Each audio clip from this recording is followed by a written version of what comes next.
देश में लगातार सामने आए पेपर लीक मामलों और प्रतियोगी परीक्षाओं की विश्वसनीयता पर उठे सवालों के बीच केंद्र सरकार ने परीक्षा प्रणाली में व्यापक सुधार की दिशा में बड़ा कदम उठाया है। प्रधानमंत्री नरेंद्र मोदी ने नेशनल टेस्टिंग एजेंसी यानी एनटीए की कार्यप्रणाली को मजबूत बनाने और सार्वजनिक परीक्षाओं को पूरी तरह सुरक्षित, पारदर्शी और तकनीक आधारित बनाने के उद्देश्य से एक हाई पावर टास्क फोर्स का गठन किया है। इस टास्क फोर्स की कमान इन्फोसिस के सह संस्थापक और देश की डिजिटल पहचान परियोजना आधार के प्रमुख वास्तुकार नंदन नीलेकणी को सौंपी है। सरकार का मानना है कि देश के विभिन्न क्षेत्रों के विशेषज्ञों को एक मंच पर लाकर परीक्षा प्रणाली में मौजूदा कमजोरियों को दूर किया जा सकता है और भविष्य में पेपर लीक जैसी घटनाओं पर प्रभावी रोक लगाई जा सकती है। सूत्रों के अनुसार इस टास्क फोर्स के सदस्यों का चयन काफी सोच समझकर किया गया है। इनमें तकनीक, साइबर सुरक्षा, प्रशासन, लॉजिस्टिक्स, शिक्षा और खुफिया तंत्र से जुड़े अनुभवी विशेषज्ञों को शामिल किया गया। यह टीम सरकार को एक विस्तृत रिपोर्ट सौंपेगी जिसमें परीक्षा प्रणाली को अधिक सुरक्षित, पारदर्शी, जवाबदेह और तकनीकी रूप से मजबूत बनाने के सुझाव दिए जाएंगे। माना जा रहा है कि इस रिपोर्ट के आधार पर भविष्य में राष्ट्रीय स्तर की परीक्षाओं के संचालन में कई बड़े बदलाव किए जा सकते हैं। इस टास्क फोर्स की सबसे बड़ी विशेषता यह है कि इसमें 4 प्रमुख क्षेत्रों टेक्नोलॉजी, सिक्योरिटी, लॉजिस्टिक्स और एडमिनिस्ट्रेशन के विशेषज्ञ शामिल हैं। सरकार का मानना है कि पेपर लीक जैसी घटनाएं केवल तकनीकी खामी का परिणाम नहीं होती, बल्कि इनमें मानव संसाधन, सुरक्षा व्यवस्था, प्रश्न पत्रों के परिवहन और प्रशासनिक प्रक्रियाओं की भी महत्वपूर्ण भूमिका होती है। इसलिए इन सभी क्षेत्रों के विशेषज्ञ मिलकर एक ऐसा ढांचा तैयार कर सकते हैं जिसमें परीक्षा प्रक्रिया के हर चरण की सुरक्षा सुनिश्चित की जा सके। टास्क फोर्स के अध्यक्ष नंदन नीलेकणी से सबसे अधिक उम्मीदें तकनीकी सुधारों को लेकर हैं।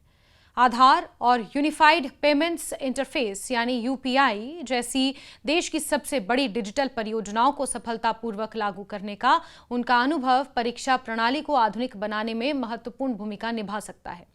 माना जा रहा है कि उनके नेतृत्व में परीक्षाओं के लिए end to end encrypted digital platform विकसित किया जा सकता है, जिससे प्रश्न पत्रों की सुरक्षा पहले से कहीं ज्यादा मजबूत होगी। ऐसा प्लेटफॉर्म डेटा को हैक होने या बीच में इंटरसेप्ट किए जाने से बचा सकता है। साथ ही कृत्रिम बुद्धिमत्ता यानी कि आर्टिफिशियल इंटेलिजेंस आधारित बायोमेट्रिक सत्यापन प्रणाली के माध्यम से फर्जी परीक्षार्थियों की पहचान करना और परीक्षा केंद्रों पर प्रतिरूपण जैसी समस्याओं को रोकना भी आसान हो सकता है। इससे छात्रों के व्यक्तिगत डेटा की सुरक्षा भी बेहतर होगी। टास्क फोर्स में भारतीय प्रौद्योगिकी संस्थान यानी कि आईआईटी मद्रास के निदेशक प्रोफेसर वी कामाकोटी को भी शामिल किया गया है। कंप्यूटर सुरक्षा और साइबर तकनीक के क्षेत्र में उनका अनुभव ऑनलाइन और कंप्यूटर आधारित परीक्षाओं को सुरक्षित बनाने में उपयोगी माना जा रहा है। उनके सुझावों के आधार पर कंप्यूटर आधारित परीक्षा यानी कि कंप्यूटर बेस्ड टेस्ट सीबीटी के सर्वर, सॉफ्टवेयर और डिजिटल इंफ्रास्ट्रक्चर को साइबर हमलों से सुरक्षित किया जा सकता है। इसके अलावा आर्टिफिशियल इंटेलिजेंस आधारित डायनामिक रैंडमाइजेशन तकनीक लागू करने का सुझाव भी महत्वपूर्ण माना जा रहा है। इस तकनीक के तहत प्रत्येक परीक्षार्थी के कंप्यूटर पर प्रश्नों का क्रम अलग अलग हो सकता है। आवश्यकता पड़ने पर परीक्षा के दौरान भी प्रश्नों के क्रम में बदलाव संभव होगा। इससे screen sharing, local server hacking या संगठित नकल जैसी गतिविधियों पर प्रभावी नियंत्रण लगाया जा सकेगा। भारतीय अंतरिक्ष अनुसंधान संगठन यानी इसरो के पूर्व अध्यक्ष एस सोमनाथ भी इस टास्क फोर्स का हिस्सा हैं। अंतरिक्ष मिशनों में अत्यधिक सटीकता और त्रुटि रहित कार्यप्रणाली विकसित करने का उनका अनुभव परीक्षा प्रणाली में भी उपयोगी माना जा रहा है। उनसे उम्मीद की जा रही है कि वो परीक्षा संचालन के प्रत्येक चरण के लिए मल्टी लेयर सुरक्षा प्रणाली और जीरो डिफेक्ट स्टैंडर्ड विकसित करने में योगदान देंगे।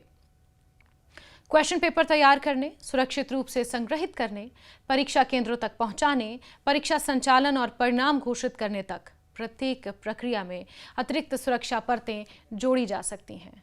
इससे मानवीय त्रुटियों और तकनीकी खामियों की संभावना काफी हद तक कम की जा सकेगी। टास्क फोर्स में इंटेलिजेंस ब्यूरो के पूर्व निदेशक तपन डेका की मौजूदगी सुरक्षा के दृष्टिकोण से बेहद अहम मानी जा रही है। परीक्षा माफिया और पेपर लीक से जुड़े संगठित गिरोहों पर कार्रवाई के लिए खुफिया नेटवर्क और real time cyber monitoring system विकसित करने में उनका अनुभव सरकार के लिए उपयोगी हो सकता है। यदि परीक्षा से पहले संदिग्ध डिजिटल गतिविधियों, अवैध संचार या संगठित नेटवर्क की पहचान हो जाती है तो संभावित पेपर लीक की घटनाओं को पहले ही रोका जा सकता है। इसके अलावा परीक्षा केंद्रों की सुरक्षा व्यवस्था को भी अधिक मजबूत बनाने के सुझाव दिए जा सकते हैं। लॉजिस्टिक्स और प्रशासनिक प्रबंधन के क्षेत्र में अनुभवी अमृतलाल मीणा को क्वेश्चन पेपर की छपाई, भंडारण और परिवहन प्रक्रिया को पूरी तरह सुरक्षित बनाने की जिम्मेदारी से जुड़े सुझाव देने के लिए शामिल किया गया है। माना जा रहा है कि उनकी विशेषज्ञता के आधार पर जीपीएस ट्रैकिंग, डिजिटल लॉक और टैंपर प्रूफ कंटेनरों जैसी आधुनिक व्यवस्थाएं लागू की जा सकती हैं। ऐसे कंटेनर केवल निर्धारित समय और अधिकृत स्थान पर ही खोले जा सकेंगे, जिससे प्रश्न पत्रों के रास्ते में गायब होने, उनकी फोटो खींचे जाने या किसी प्रकार की छेड़छाड़ की संभावना को काफी हद तक समाप्त किया जा सकेगा। पूर्व शिक्षा सचिव और केंद्रीय माध्यमिक शिक्षा बोर्ड यानी कि सीबीएसई की पूर्व अध्यक्षा अनीता करवाल भी इस टास्क फोर्स का महत्वपूर्ण हिस्सा हैं।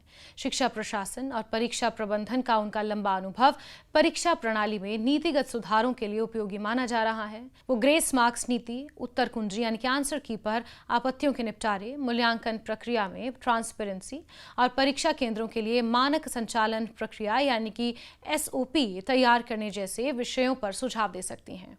इससे छात्रों की शिकायतों का निष्पक्ष और समयबद्ध समाधान सुनिश्चित किया जा सकेगा और परीक्षा प्रक्रिया पर विश्वास भी बढ़ेगा। सरकार का मानना है कि केवल कानूनों को कठोर बनाना पर्याप्त नहीं है, बल्कि तकनीक, प्रशासन और सुरक्षा को साथ लेकर ऐसा तंत्र विकसित करना जरूरी है जिसमें पेपर लीक जैसी घटनाओं की संभावना न्यूनतम रह जाए।